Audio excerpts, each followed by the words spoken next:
நீ எந்த ஊரோட உயிராயிருந்தாலும் உன்னை சொந்தம் ஆக்குண்டா, அதுதான் இந்த ஊருடா.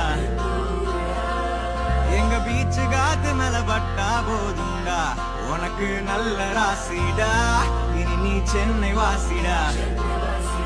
பாவா வந்து ஆட்டோல ஏறி பாத்தியா, அண்ணன் சொல்லு நம்ம ஊரோட வரலாறு கேட்டியா, மயிலாப்பூர்